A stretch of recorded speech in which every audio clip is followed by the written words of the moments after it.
Todos los países del mundo en estos momentos están reformando la educación pública.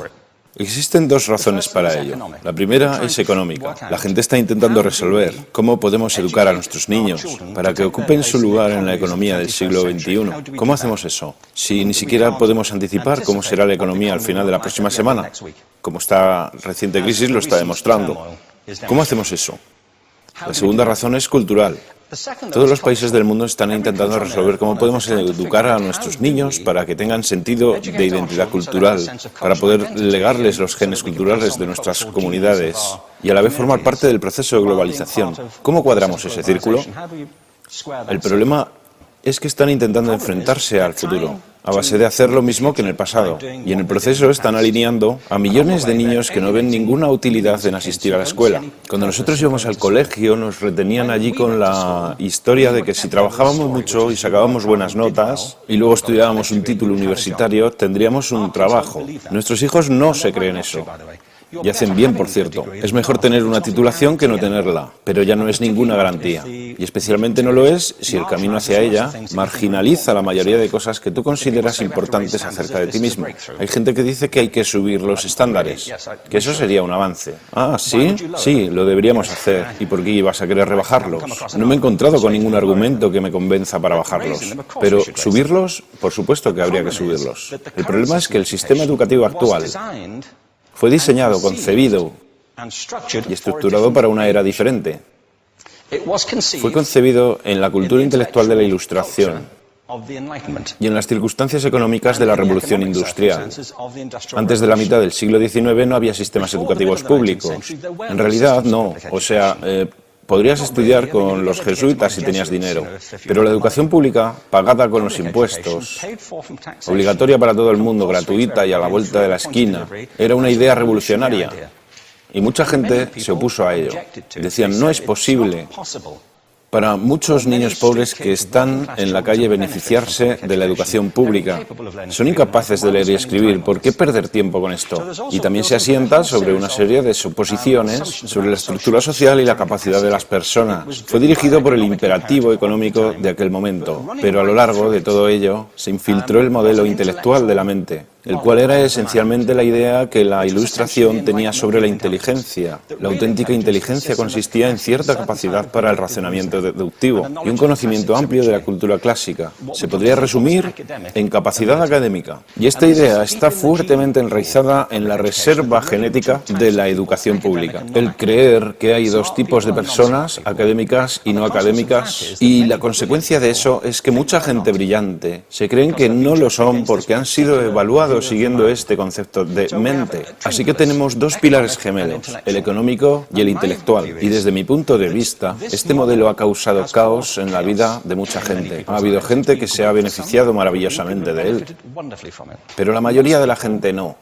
En lugar de beneficiarse, sufren de esto. Una epidemia moderna, mal ubicada y también ficticia. Esta es la plaga del síndrome de déficit de atención e hiperactividad, TDAH. Este es un mapa de la incidencia del TDAH en Estados Unidos. El mapa de prescripciones médicas para el TDAH. No me malinterpreten. No quiero decir que el síndrome de déficit de atención no exista. Yo no tengo la formación necesaria para ello. Sé que la amplia mayoría de psicólogos y pediatras creen que sí, pero aún es un tema a debatir. Lo que sí me consta es que no se trata de una epidemia. Estos niños están siendo medicados tan rutinariamente como a mi generación nos quitaban las amígdalas, por los mismos motivos caprichosos y por la misma razón, la moda de la medicina. Nuestros hijos están viviendo en el periodo más intensamente estimulante de la historia de la Tierra. Están siendo acosados con información y les están reclamando su atención desde todos los medios. Los ordenadores, los iPhone, las vallas publicitarias y cientos de canales de televisión.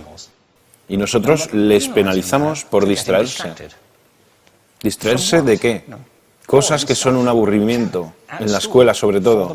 Me parece a mí que no es totalmente una incidencia el hecho de que la incidencia del TDAH haya crecido paralela al incremento de los test estandarizados.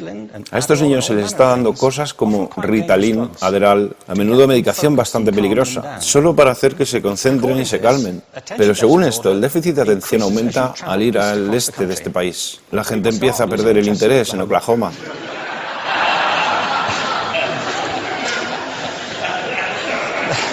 Ya casi no pueden pensar en Arkansas. Y para cuando llegan a Washington, lo han perdido completamente. Y hay distintas razones para ello. Es una epidemia ficticia. Si lo piensas, las artes, y no quiero decir que sea exclusivo de las artes, creo que también es cierto para las ciencias y para las matemáticas, pero permítanme hablar en particular de las artes, porque ellas son las víctimas de esta mentalidad en especial. Las artes tratan especialmente la idea de experiencia estética. Una experiencia estética es una en la que tus sentidos están funcionando a su máxima capacidad. Cuando te hallas presente en el momento actual, cuando vibras con la emoción de lo que estás experimentando, cuando estás plenamente vivo. Y la anestética es cuando cierras tus sentidos y te atontas ante lo que está sucediendo. Y muchos de estos medicamentos hacen eso. Estamos haciendo pasar a nuestros hijos por el sistema educativo a base de anestesiarlos. Y yo creo que deberíamos estar haciendo exactamente lo contrario. No deberíamos adormilarlos, sino despertarlos para que vean lo que sucede en su interior. Pero el modelo que tenemos es este. Yo creo que tenemos un sistema educativo modelado del interés de la industria a su imagen y semejanza. Les daré un par de ejemplos. Las escuelas aún están organizadas como si fueran fábricas. Tienen timbres que suenan, instalaciones separadas, están especializadas por asignaturas. Aún educamos a los niños por lotes. Les hacemos pasar por el sistema según su grupo de edad. ¿Por qué hacemos eso? ¿Por qué suponemos que lo más importante que los niños tienen en común es su edad? Parece como si lo más importante de ellos fuese su fecha de fabricación, ¿no? Bueno, yo conozco niños que son mucho mejores que otros niños de su edad en distintas disciplinas, o en diferentes momentos del día, o que son mejores en grupos pequeños o en grupos grandes, o que simplemente trabajan mejor solos. Si te interesa el modelo de aprendizaje, no puedes empezar con esta mentalidad de cadena de montaje. Se trata esencialmente de una conformidad. Cuando ves el incremento de los exámenes estandarizados y de los currículos estandarizados, todo se basa en la estandarización. Yo creo que tenemos que ir justamente en la dirección opuesta. Esto es lo que quiero decir cuando hablo de cambiar el paradigma. Hay un estudio estupendo que se ha hecho recientemente acerca del pensamiento divergente. El pensamiento divergente no es lo mismo que la creatividad. Yo defino la creatividad como el proceso de tener ideas originales que tengan valor. Pensamiento divergente no es sinónimo de creatividad, pero es un componente esencial de la misma. Es la capacidad de ver montones de respuestas posibles a una cuestión. Montones de maneras diferentes de interpretar una cuestión. Pensar lateralmente, como lo llamó Edward de Bono. No pensar solamente de manera lineal o convergente. Ser capaz de ver múltiples respuestas y no solo una. Así que yo diseñé un test para esto y voy a inventarme un ejemplo. A la gente se le puede preguntar cuántos usos se le ocurren para un clip. A la mayoría se les ocurren unos 10 o 15. A la gente que se le da bien, se le pueden ocurrir 200. Y lo hacen porque preguntan, ¿el clip podría estar hecho de goma y medir 60 metros? ¿Tiene que ser un clip tal como lo conocemos? Bueno, pues diseñé el test y lo probé con 1.500 personas. En un libro titulado Más allá del punto de ruptura, y en el protocolo del test, si superabas una puntuación determinada, se te consideraba un genio del pensamiento divergente. Así que quiero preguntarles, ¿qué porcentaje de la gente que hizo el test puntuó como genio en pensamiento divergente? Y debo decir una cosa más acerca de ellos. Eran niños de jardín de infancia. Así que, ¿qué opináis? ¿Qué porcentaje de genios?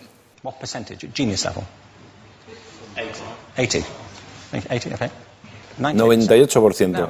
Bueno, la cuestión es que era un estudio longitudinal, así que los mismos niños volvieron a hacer el test 5 años después, en edades entre 8 y 10 años. ¿Qué pensáis? ¿50%? Volvieron a hacerles el test otra vez, 5 años más tarde, cuando tenían entre 13 y 15 años de edad. Y se observa una tendencia, ¿no? Bueno, esto nos indica algo interesante, porque se supone que tendría que ser al revés, ¿no? Empiezas no siendo muy bueno, pero mejoras a medida que te haces mayor. Pero esto demuestra dos cosas. Una es que todos nosotros tenemos esta capacidad.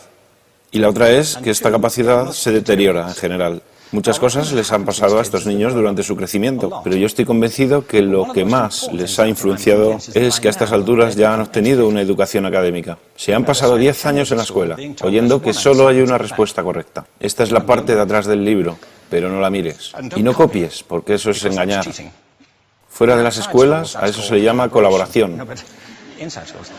Esto no sucede porque los docentes así lo quieran. Es simplemente porque sucede así. Es porque se halla presente en la reserva genética de la educación. Tenemos que pensar de forma diferente acerca de la capacidad humana. Tenemos que superar esta vieja idea acerca de lo académico y lo no académico, lo abstracto, lo teórico, lo vocacional, y empezar a verlo como lo que es, un mito. En segundo lugar, tengo que reconocer que la mayor parte de las veces el buen aprendizaje se da en grupos y que la colaboración es lo que alimenta el crecimiento. Si atomizamos a las personas, las separamos y los juzgamos por separado, formamos una especie de desconexión entre ellos y su ambiente de aprendizaje natural. Y en tercer lugar, un asunto importante es la cultura de nuestras instituciones, los hábitos de estas instituciones y los hábitats que ocupan.